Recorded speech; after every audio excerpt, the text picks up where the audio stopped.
Bonjour, bonsoir, bienvenue dans une nouvelle vidéo YouTube, j'espère que vous allez bien. Aujourd'hui, on se retrouve pour faire une vidéo que je suis trop contente de faire, puisque en ce début d'année, et comme chaque début d'année, j'essaye d'incorporer dans ma routine de nouvelles habitudes. Et je me suis dit que ça serait peut-être sympa de vous en faire une vidéo où je vous parle des habitudes que j'aimerais incorporer dans ma routine en 2024. Peut-être vous motiver à faire de même et peut-être nous motiver ensemble. Je rappelle, on n'oublie pas, il faut entre 30 jours et 70 jours pour que notre corps et notre cerveau prennent une habitude. Installez-vous confortablement, prenez à boire, à manger et on commence tout de suite avec la première habitude. La première habitude qui est une habitude qui sonne un peu bateau mais qui est très importante, c'est trouver sa morning routine. Ou du moins créer sa morning routine. Alors attention, je vais pas vous parler de choses irréalisables comme se réveiller à 5h du matin, mollo l'astico, c'est pas quelque chose que je fais. Et évidemment, libre à vous de prendre chaque conseil, chaque habitude comme vous le voulez. Les habitudes que je vais vous partager aujourd'hui, ce ne sont pas des habitudes que vous devez obligatoirement prendre pour avoir une bonne année 2024. La première habitude, c'est avoir une morning routine, créer sa morning routine. Je m'explique. Il est important d'avoir 8 heures de sommeil minimum. J'ai conscience que pour certaines personnes, avoir 8 heures de sommeil, c'est quelque chose qui peut être compliqué à avoir. Mais c'est pour ça qu'on va essayer de se coucher un peu plus tôt, de se réveiller un peu plus tôt. Alors attention, si vous vous réveillez à 6h du matin, je vais pas vous demander de vous réveiller à 5h du matin, mais de mettre son réveil 5 minutes plus tôt, 10 minutes plus tôt. Moi, je sais que j'ai beaucoup de chance, je travaille la plupart du temps que à partir de 11h, donc j'ai le temps de me réveiller à l'heure que je veux, de faire ce que je veux, j'ai le temps de prendre le temps. Donc, ce que moi je fais, c'est que j'essaye de me coucher aux alentours de 22h30 et de me réveiller aux alentours de 8h, 7h. Se réveiller un peu plus tôt, c'est hyper bénéfique. Ça peut sembler très bateau de dire ça, mais prendre du temps pour être avec soi-même, prendre du temps pour apprécier les choses, apprécier le calme. Et il y a même une étude qui a montré que les gens qui se réveillaient tôt étaient plus heureux que ceux qui se réveillaient tard, et je ne peux que acquiescer à ça pour vous dire que effectivement quand je me réveille tôt je me sens productive, de bonne humeur, et quand je me réveille tard vers 11h, je vais avoir l'impression d'être un gros caca, vraiment un gros caca. Boire de l'eau, très important, boire de l'eau après s'être réveillé. Ça peut sembler bête, ça peut sembler stupide, mais votre corps vient de passer 8 heures sans une goutte d'eau. Votre corps est déshydraté. Boire un grand verre d'eau quand on vient de se réveiller, c'est hyper important. Ça te réveille, ça réveille tes organes, ça réveille ton cerveau, ça réveille tout ton corps. Ça a que des bienfaits. Garde une gourde ou un verre d'eau à côté de toi, à côté de ton lit, et dès que tu te réveilles, tu bois. Ne pas aller sur son téléphone. C'est compliqué, j'en ai conscience, je suis la première à être accro à mon téléphone, mais ne pas aller sur son téléphone 1 heure après s'être réveillé, ou 30 minutes en fonction de ce que vous faites dans la vie. Ne pas aller sur son téléphone dès qu'on vient de se réveiller. Juste, il y a mon réveil qui sonne, j'appuie sur éteindre et je peux refaire ma morning routine. Parce que c'est hyper nocif pour toi. Déjà, t'as pas besoin d'avoir autant d'infos en allant sur TikTok, en allant sur Insta, tu viens de te réveiller, t'es dans le pâté, vraiment prends le temps de prendre le temps. À la place, tu peux remplacer scroller sur ton téléphone par du journaling. Alors, que je voyais partout sur TikTok, sur Insta et tout, et je suis genre, what the fuck, c'est trop bizarre. Puis j'ai essayé. Alors j'ai plusieurs journaux que j'utilise pour plusieurs choses, mais le carnet que j'ai tout le temps à côté de moi, au-dessus de mon lit, c'est mon carnet où je pratique la gratitude. C'est un carnet comme ça, tout basique. Et à l'intérieur, tous les jours, dès que je me réveille, je vais noter la date. Je vais me poser 3 questions. Me dire 5 choses que j'aime chez moi.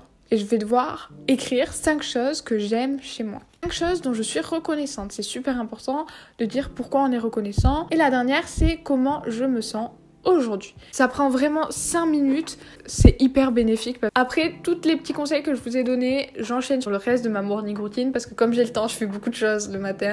Habitude numéro 2, être organisé. Vous avez en face de vous une des personnes les plus lazy, les plus feignantes du monde. Mais du coup, cette année, on change ça. On n'est plus paresseuse, on n'est plus feignant, on veut faire des choses et on y arrive. Ranger son espace pendant 10 minutes le matin. Prenez 10 minutes de votre matin, on inclut ça dans notre morning routine et on range. On fait notre lit, très important. Même si ta chambre est en désordre, si ton lit est fait, personne va se rendre compte que ta chambre est en désordre. Donc range ton espace. Tu mets un chronomètre, tu dis hey Siri, mets un chronomètre de 10 minutes. Tu peux soit faire ça le matin, soit faire ça le soir. M'appelez pas Mimi Cracra s'il vous plaît. Nettoyer ses pinceaux, sa brosse, sa trousse à maquillage, changer ses draps, faites-le. Je m'en fiche, je veux rien savoir. Vous trouvez le temps de nettoyer vos pinceaux et vos brosses et votre trousse remplie de bactéries et de saletés et de maquillage usagé, ça me dégoûte. Et ensuite, dernier tips pour être organisé, ça va être de planifier sa semaine, ses journées. Tu peux te faire un Sunday reset en mode un dimanche reset où tu remets les compteurs à zéro, tu nettoies tout, que ce soit tes pinceaux, ta brosse, ta trousse, nanana, tu planifies ta semaine, tu fais ci, tu fais ça, pour pouvoir commencer la semaine sur les chapeaux de roue. Moi, c'est pas quelque chose que je fais. Quand je dis planifier ta semaine, planifier tes jours, tu peux faire ça sur un carnet, tu peux faire ça dans tes notes,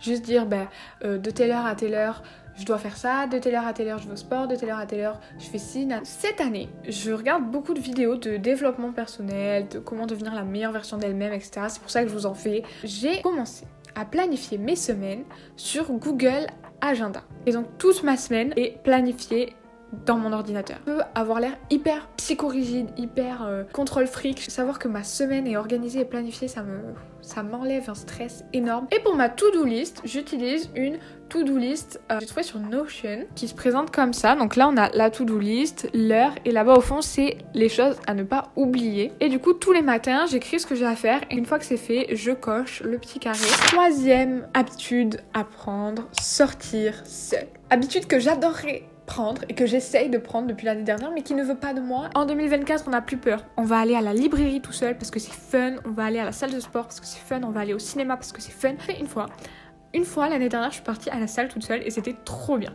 C'était trop stressant et tout, mais quand je suis sortie de la salle de sport, j'étais trop reconnaissante et trop fière de moi. Faire des choses seule, c'est hyper gratifiant. Quatrième habitude, avoir une bonne skincare. On n'est plus des mimi cracra en 2024, on est des bad bitch et comme la bad bitch que nous sommes, on a une bonne skincare routine du matin et du soir. Achetez des produits de skincare de qualité. N'achetez pas le sérum que vous trouvez à Jiffy qui coûte 2 €, qui dit qu'il est miraculeux, parce que souvent la composition elle va être un peu dégueu. Ensuite, important, non négligeable, que ce soit au printemps, en été, en hiver, en automne, la crème solaire FPS 50. On en met sur nos 3 doigts, 2 pour le visage, 1 pour le cou.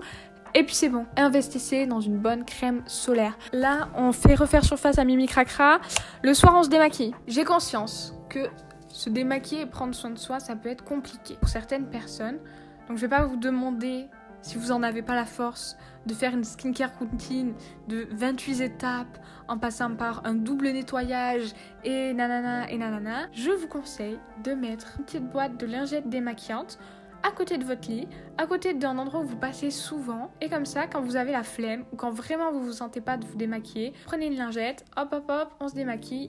Et puis au moins, on est démaquillé. On va passer à l'avant-dernière habitude à prendre pour devenir Tad Girl en 2024. Bouger son corps. On est dans une ère, on va dire, où on devient vachement sédentaire. On peut travailler de la maison, on peut tout faire de la maison, on peut se faire livrer, on peut regarder des films, on peut faire des dates, on fait tout chez nous. Il y a plein de manières différentes de bouger son corps en fonction de comment on se sent, de ce qu'on aime, de ce qu'on n'aime pas. Mais je vous en supplie, bougez votre corps. Je vous demande pas de faire 3 heures de sport par jour, mais 30 minutes, c'est comme vous voulez, c'est comme vous pouvez. Surtout, le plus important dans tout ça, c'est pas de faire du sport à outrance. Écoute ton corps. Si ton corps, quand tu te réveilles, il te dit aujourd'hui, oh là là là, je me sens pas du tout de faire du sport. C'est ok ? La dernière habitude pour devenir Tad Girl, ça va être de romantiser. Ça semble un peu stupide, mais je vous jure que romantiser sa vie, c'est tellement fun. C'est tellement fun. Je vais vous donner quelques exemples. Quand je vais à la salle de sport, ce que je fais pour me sentir un peu mieux, pour romantiser un peu la chose, je mets un outfit que je trouve cute, dans lequel je me sens bien. En ce moment, je mets tout le temps le même outfit parce qu'il n'y a que dans cet outfit que je me sens bien. Le principal, c'est de romantiser la chose et de rendre la chose super fun. Pareil quand on va se promener, quand tu vas marcher, mets un petit outfit sympa. Petite coiffure sympa, une petite playlist un peu sympa et marche comme si t'étais Bella Swan dans Twilight. Fais des trucs qui te rendent heureuse, heureux, des choses simples mais qui te font te sentir bien. Je refais le disclaimer, mais vous n'êtes pas obligé de suivre ces habitudes à la lettre pour devenir Tad Girl. En plus, Tad Girl, qu'est-ce que ça veut dire à part cette fille ? Bon, je vais vous laisser. J'espère que cette vidéo vous a plu. N'hésitez pas, vous, à me donner vos avis. N'hésitez pas à vous abonner, à liker, à commenter. J'espère que vous avez passé une bonne semaine et que vous passerez une bonne semaine. Quant à moi, je vous fais des gros bisous et on se retrouve dimanche prochain.